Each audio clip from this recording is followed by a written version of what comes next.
വളരെ പ്രോസ്പെരിറ്റി ആയിട്ടുള്ള ഒരു വീട് നിർമ്മിക്കാനായിട്ട് വാസ്തുവിലും ഫംഗ്ഷനിലുമായിട്ട് സാധിക്കും. വീട് സ്ക്വയർ അല്ലെങ്കിൽ റെക്ടാങ്കിൾ ഷേപ്പിൽ വെക്കണം. ഗൃഹനാഥന്റെ ഡേറ്റ് ഓഫ് ബർത്ത് അനുസരിച്ചിട്ട് ഗൃഹനാഥന്റെ കുവാ നമ്പർ എടുത്തിട്ട് അദ്ദേഹത്തിന്റെ ലക്കി ഡയറക്ഷൻസിൽ ബെഡ്റൂം കൊടുക്കുക, അദ്ദേഹത്തിന്റെ ലക്കി ഡയറക്ഷൻസിൽ എൻട്രൻസ് കൊടുക്കുക.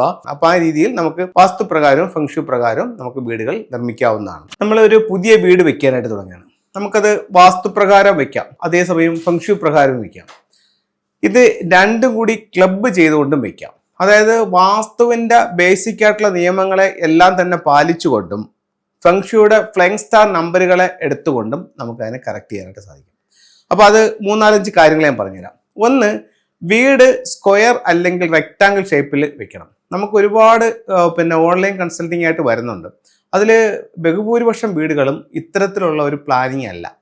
പല എഞ്ചിനീയേഴ്സും നല്ല രീതിയിലാണ് അവർ കറക്റ്റ് ചെയ്തിരിക്കുന്നത്. പക്ഷേ എന്ന് പറഞ്ഞാൽ ചെറിയ ചില മാറ്റങ്ങൾ ആ ഗൃഹനാഥന്റെ ഒരു ഡേറ്റ് ഓഫ് ബർത്ത് അനുസരിച്ചിട്ടും അങ്ങനെയൊക്കെയുള്ള ചില മാറ്റങ്ങൾസൊക്കെ അതിനകത്തോട്ട് കൊണ്ടുവരികയാണെന്നുണ്ടെങ്കിൽ വളരെ പ്രോസ്പെരിറ്റി ആയിട്ടുള്ള ഒരു വീട് നമുക്ക് നിർമ്മിക്കാനായിട്ട് വാസ്തുവിലും ഫംഗ്ഷനിലുമായിട്ട് സാധിക്കും. അതിൻ്റെ ചില നിയമങ്ങൾ എന്ന് പറഞ്ഞു കഴിഞ്ഞാൽ വീട് സ്ക്വയർ അല്ലെങ്കിൽ റെക്ടാങ്കിൾ ഷേപ്പിലേക്ക് കൊണ്ടുവരിക. എന്നിട്ട് നമുക്ക് ആ സൗത്ത് ഈസ്റ്റ് കോർണറിൽ kitchen, south west bedroom, north west bedroom, north east ഭാഗത്ത് നമുക്കൊരു എൻട്രൻസ് അല്ലെങ്കിൽ ലിവിങ് ഏരിയ ഈ ഒരു രീതിയിൽ കൊടുക്കാം. എല്ലാ വീടിനും ഇത് സാധിക്കില്ല.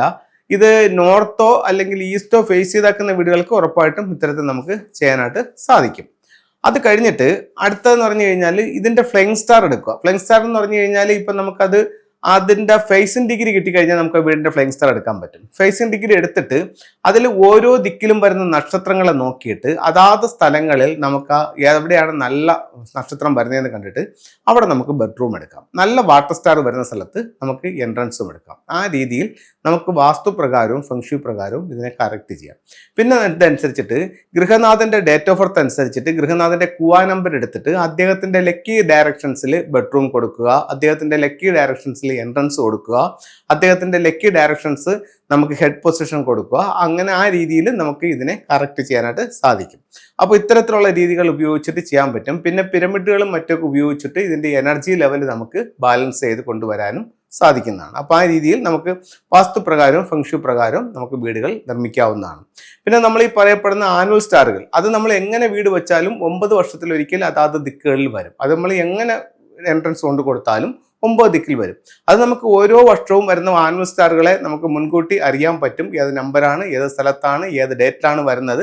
അതനുസരിച്ചിട്ട് മോശം സ്റ്റാറുകൾ ഉണ്ടെങ്കിൽ അതിനെ ക്യൂർ ചെയ്തുകൊണ്ടും നല്ല സ്റ്റാറുകൾ ഉണ്ടെങ്കിൽ അതിന് കൂടുതൽ ആയിട്ട് എൻഹാൻസ് ചെയ്തുകൊണ്ട് നമുക്ക് സ്റ്റാറുകളെ നമുക്കത് കറക്റ്റ് ചെയ്യാനായിട്ട് സാധിക്കും. അപ്പോൾ ആ രീതിയിൽ നമുക്ക് വീടിൻ്റെ വാസ്തുപ്രകാരവും ഫംഗ്ഷു പ്രകാരവും ഫ്ലൈങ് സ്റ്റാർ പ്രകാരവും വീടുകൾ നമുക്ക് വെക്കാനായിട്ട് സാധിക്കുന്നതാണ്.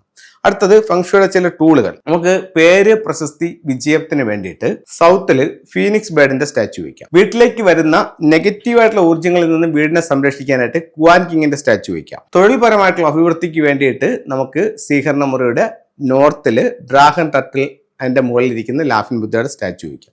അപ്പോൾ ഇത്തരത്തിലുള്ള ഓരോ ചിത്രങ്ങളും രൂപങ്ങളും നമ്മുടെ ജീവിതത്തിൽ വലിയ വിജയങ്ങൾ ഉണ്ടാക്കി തരട്ടെ എന്ന് പ്രാർത്ഥിച്ചുകൊണ്ട് നിർത്തുന്നു. നന്ദി, നമസ്തേ.